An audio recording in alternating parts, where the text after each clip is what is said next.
What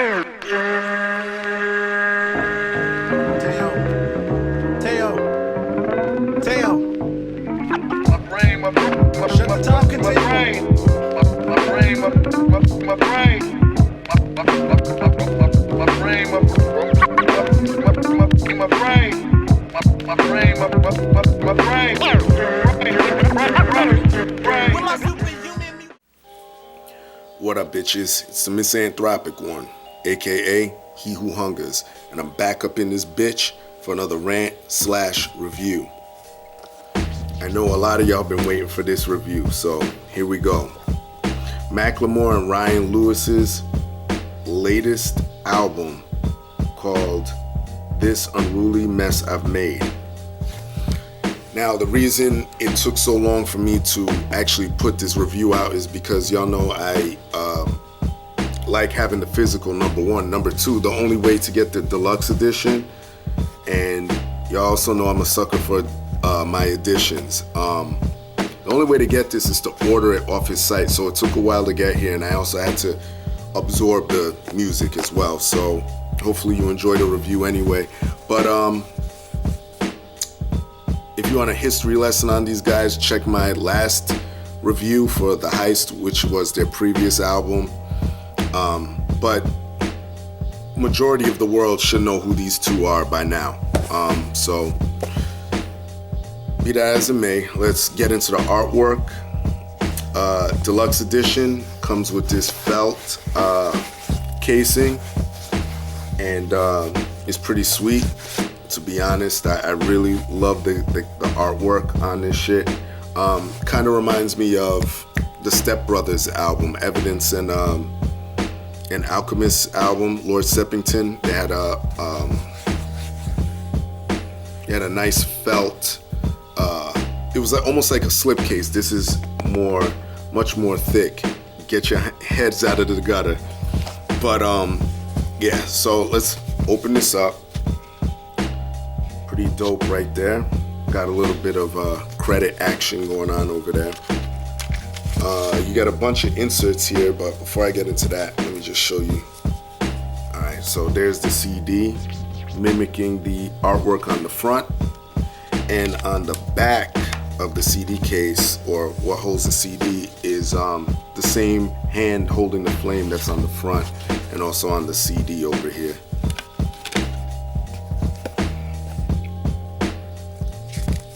In here, the inserts, you get a two-sided poster.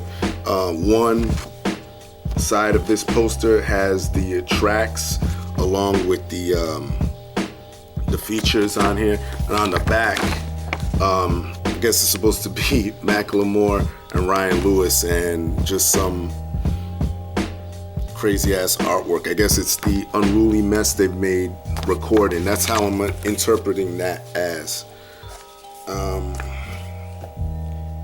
You have a little excerpt here about the making of the album. Throw that in here again. And here you have the actual booklet on the back. You saw it was the same shit that was on the poster over there. And this is just more or less a picture booklet of, I guess, what was going on through the recording of the album. I'm not going to go through every single thing, because you need to go out and pay for this shit. But yeah, there it is.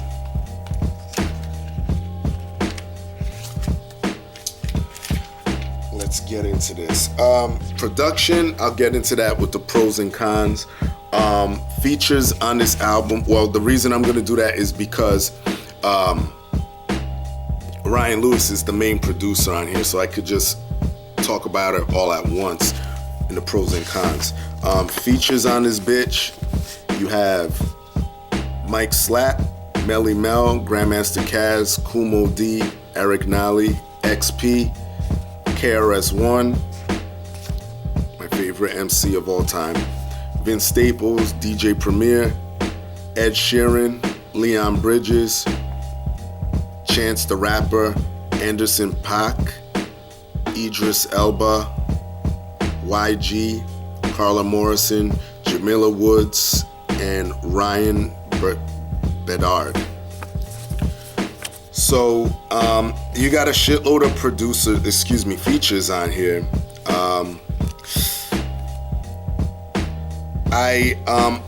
As far as the rap ones do their thing. They all add their little piece to this project. It seems like almost every track got one.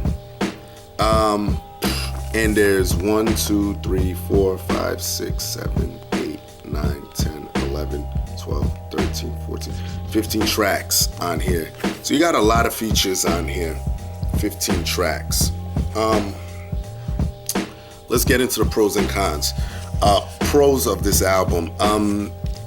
You know me, I'm a sucker for lyrical content. Macklemore does not shy away from lyrical content on this album at all. He knows how to write, which I wish that was something that a lot of underground heads would listen to or pay attention to, because this motherfucker knows how to write. He came from the underground, and he knows how to make fucking shit that makes you think, thought-provoking shit. I.e., first track, Light Tunnels. That track, I believe he is talking about him going to an award show, him and Ryan Lewis going to an award show, receiving awards. He's talking about how he basically came from nowhere and now he has to get ready, he has to tie his tie. He took drugs the night before. I believe this is kind of fictional, but it's also talking about him winning the Grammys, because he's drug-free, as far as I know. And I think some of it is kind of like he's taking mixing different parts of his life and meshing it into that one night. That's the way I'm taking it. I could be wrong. Let me know. Buckshot, featuring my man KRS-One, Vince Staples, DJ Premier. I believe he may have produced that track. Doesn't sound like a typical Primo track, but it does at the same time.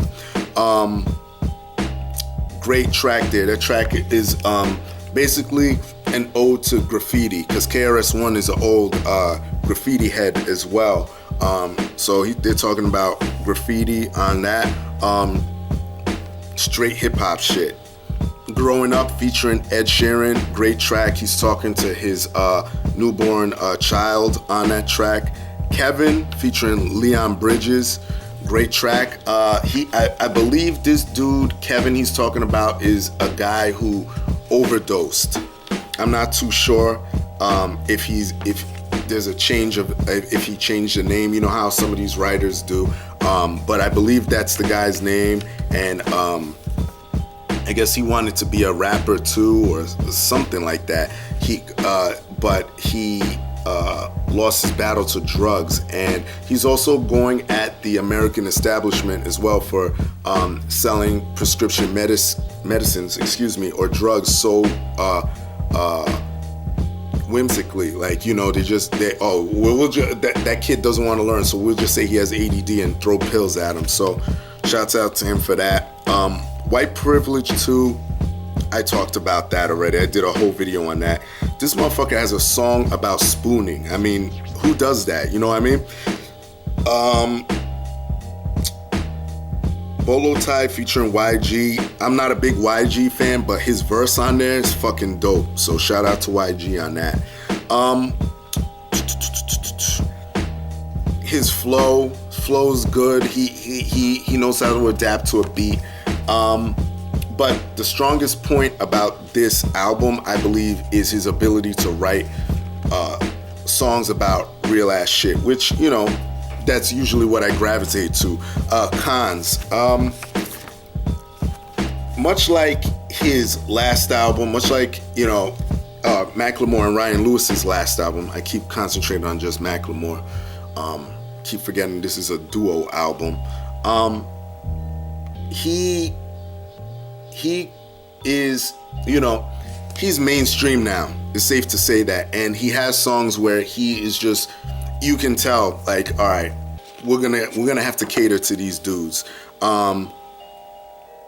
Songs like Brad Pitt's Cousin is one. Let's Eat, even though that track is dope, and he's talking about actually eating and being greedy and being gluttonous. It's just so, like, for a topic like that, it's just so, like, happy, you know what I mean? So it's just weird. Dance Off featuring Anderson .Paak and Idris Elba. Shouts out for getting Idris Elba on the track, by the way.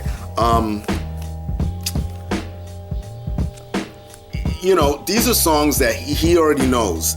They already know that, look, we gotta match up with Thrift Shop and I forget one of the other track on the Heist that really was big.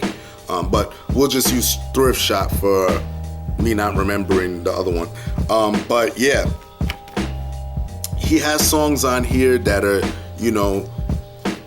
you can tell. Oh, Downtown is one of the tracks, even though it's featuring Melly Mel, Grandmaster Caz, Kumo D, and Eric Nelly. But the first three I mentioned, all old school cats. Shouts out to Macklemore for getting those dudes in the video. But that track is definitely, that has that vibe that it has to be, it's a radio hit, so that kind of is where the low points for me personally.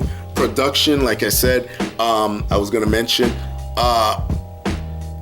it's hit or miss with me with Ryan Lewis. He has some tracks where I could vibe with it. Some of it, this guy, and this isn't a knock, but I mean, sometimes it just doesn't fit. It seems like he should be producing scores like for TV or movies, the way that he produces for Macklemore. But I understand they're at a level now where they're not gonna give you the dirtier stuff like he did on like they did on Language of My World. You won't get too much of that. But and I could have done without some of the, I would have tried to limit the features a little bit. But you know what? Let me rate this shit.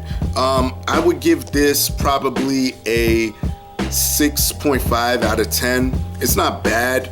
It's one of those albums you'll play when like your mom's around and you still want a head nod, but you don't want to offend her or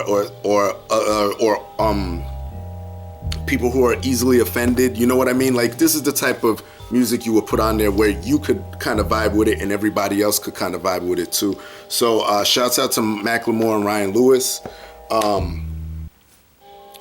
know the deal. Everybody else, leave your love, leave your hate. Most of all, subscribe, support dope shit, and that's it. Peace, bitches.